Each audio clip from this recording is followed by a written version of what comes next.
Voici la substance.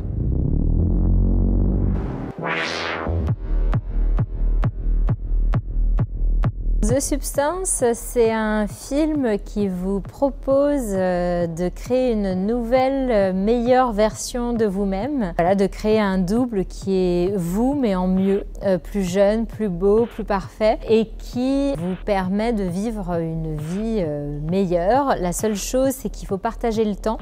Une semaine pour l'un, une semaine pour l'autre, et si vous respectez les règles, tout se passe bien. Mais voilà, si on ne respecte pas les règles, là, ça peut pas très bien se passer. En fait, c'est venu vraiment de mon expérience à moi en tant que femme, de me sentir toujours en inadéquation par rapport à ce qu'on attendait de moi. Je me suis, je pense, toute ma vie, depuis que je suis enfant, sentie jugée par les regards. J'avais l'impression que je devais ressembler aux normes qui m'étaient proposées de ces femmes absolument sublimes qu'on voyait sur les couvertures des magazines, qui étaient trafiquées sans que je le sache. Et avec cette sensation que, passé la quarantaine et en allant vers la cinquantaine, ma vie elle est terminée parce que je n'étais plus jeune, je n'étais plus sexy, donc j'allais perdre tout intérêt pour tout le monde et que j'allais être quasiment effacée de la société.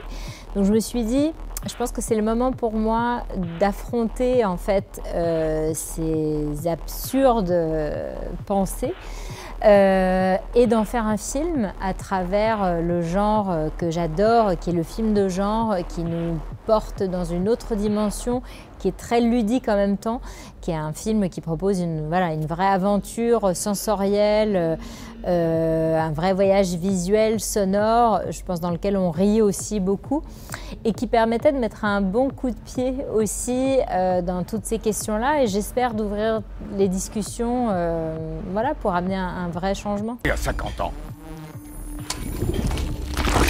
ça s'arrête. Faire des films de genre en France, ça reste difficile. C'est vrai que c'est un genre auquel on n'a pas été très habitué. On commence, je pense, à avoir voilà, des propositions qui sortent un peu des sentiers battus, qui commencent à habituer un petit peu le public à ces propositions-là. Mais c'est vrai que ça reste assez éloigné de notre tradition de cinéma plus réaliste, plus psychologique, plus social. Et c'est un petit peu comme ça, je pense, des nouvelles voix qui viennent secouer un petit peu ces habitudes. Et je pense que tout film, au fond, reste assez dur à faire. Tout film, c'est un pari, tout film, c'est une vision, tout film est un prototype. Et c'est vrai que là, j'avais envie de proposer, moi, une expérience qui était vraiment nouvelle, qui était très originale, assez inattendue. Et je savais aussi par rapport à l'ambition du film, aussi en termes de budget, que j'avais besoin de m'allier des partenaires internationaux pour pouvoir donner vie à cette histoire, en restant aussi dans qui je suis, à savoir une réalisatrice française, puisque j'ai tourné mon film ici avec mes équipes. Et je pense que c'est ce mélange-là de point de vue d'auteur français qui est attaché à sa vision très spécifique, allié à voilà, cette magie malgré tout que nous apporte l'industrie américaine et ces films qui, moi, m'ont fait rêver quand j'étais plus jeune. Je pense que c'est un peu ce qu'apporte d'unique ce film, et c'est un peu un film hybride. Je pense que c'est ça ce qui lui donne aussi son identité très spécifique, qui lui a permis de garder ses tripes, en fait.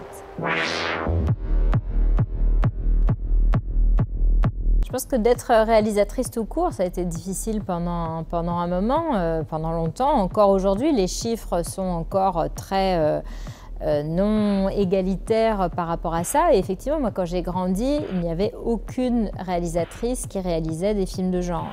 Voilà, dans un registre de genre au sens large, peut-être Catherine Bigelow, voilà, proposait ce cinéma-là, mais c'est vrai que c'était assez sidérant de voir que ces imaginaires-là, ces registres-là étaient faits exclusivement par des réalisateurs masculins.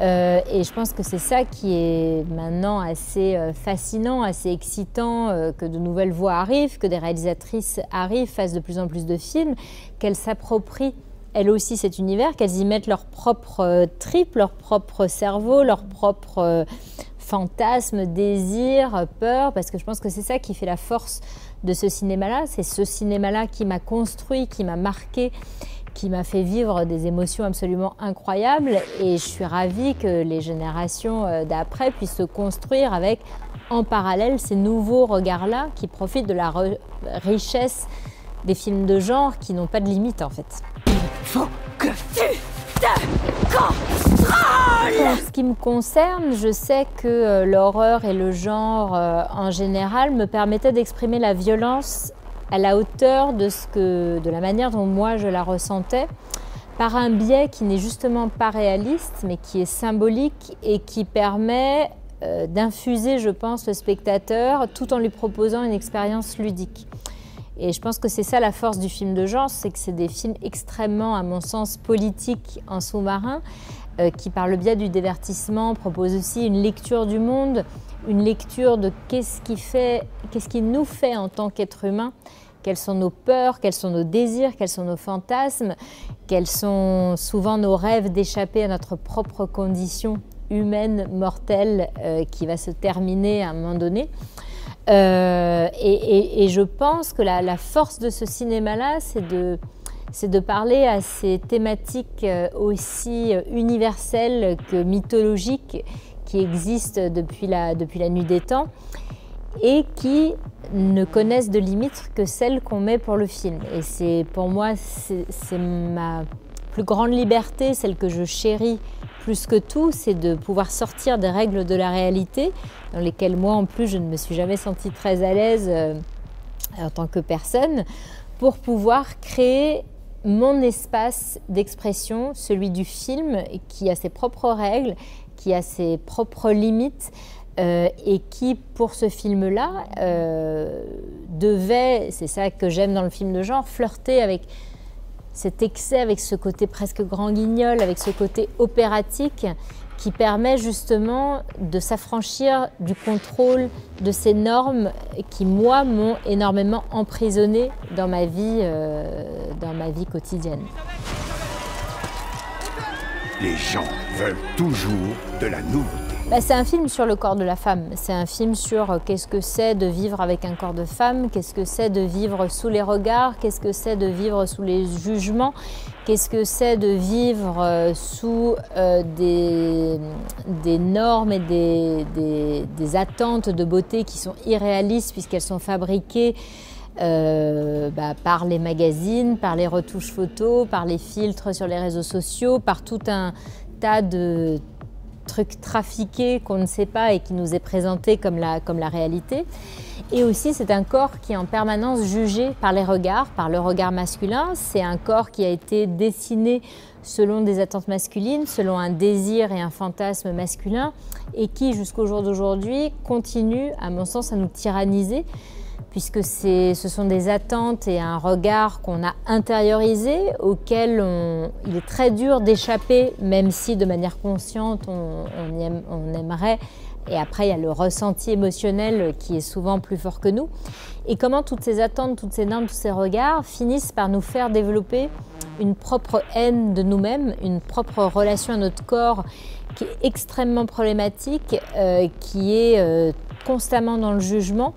Et à quel point tout ceci, à mon sens, nous empêche de prendre pied de manière épanouie, égalitaire et forte dans la société, dans l'espace public. Et l'idée d'envoyer tout ça valdinguer, de donner un énorme coup de pied là-dedans, c'était le message que j'avais envie d'envoyer, la porte que j'avais envie de défoncer. Et je pense que c'est un défi immense que les années prochaines, qui mérite d'être relevé, je l'espère. Avez-vous déjà rêvé d'une meilleure version de vous-même? Plus jeune, plus belle, plus parfaite. C'était pas mon premier choix. Quand j'ai écrit le scénario, je ne savais pas encore vers qui je voulais aller. Je savais simplement que ce rôle-là, je voulais une star iconique qui représente cet idéal de beauté, de reconnaissance à son extrême. Et je savais que ça allait être le plus gros challenge du film, de réussir à convaincre une actrice de cet acabit de venir traiter ces thématiques de manière aussi forte, de manière aussi violente, de manière aussi engagée. Et quand l'idée de Demi est arrivée, voilà, dans la discussion avec mes producteurs, je me suis dit c'est une idée absolument géniale, mais je ne pense pas qu'elle veuille se confronter à ce genre de questionnement. Et on lui a malgré tout envoyé le scénario et il se trouve qu'elle a réagi extrêmement positivement au script, que je pense que ça a été quelque chose qui l'a marqué, qui a vraiment éveillé son intérêt. Et en fait, après, on s'est rencontrés et pour moi, il a surtout été question de lui vraiment expliquer l'ampleur du projet, à quel point le projet allait aller loin, de lui mettre tout sur la table du jusqu'au boutisme du film, à quel point le film était une vision, à quel point tout dans le film était nécessaire pour porter le propos, que ce soit les prothèses en réel, que ce soit la nudité, que ce soit le côté silencieux où donc les images, le son racontent en même temps que la performance, l'histoire du film, quasiment sans dialogue. Et j'ai aussi appris à la connaître davantage et à voir que c'était quelqu'un qui avait pris énormément de risques dans sa vie, qui avait toujours été un peu hors des sentiers battus, à faire des choix assez osés à son époque. Et c'est en la découvrant davantage que je me suis dit, à demi, elle a vraiment en fait ce qu'il faut pour relever les risques dont vont avoir besoin le film. Donc je pense que c'est toutes ces discussions qui nous ont fait comprendre à toutes les deux qu'on était au moment de notre vie, de nos envies artistiques également, qui faisaient que cette rencontre était possible pour porter ce film assez fou, pour porter ce film qui était risqué et surtout pour porter ce film où il fallait y aller totalement ou ne pas y aller. Et c'est ce qu'on a décidé de faire ensemble. Et je pense que c'était la seule manière de réussir ce film ou de le rater, mais en tous les cas, il ne fallait pas y aller à moitié, quoi. Vous êtes engagé. Let's go. Alors c'était 36 000 gallons. Alors c'est une mesure anglaise, donc je ne sais pas à quoi exactement ça correspond. 21 000 litres, voilà. Et ben 21 000 litres de sang. C'est le record absolu pour un film et ça a été une vraie industrie en soi pour trouver comment on allait fabriquer ce sang, comment on allait le projeter, comment on allait l'évacuer. Donc c'est un film dans le film presque.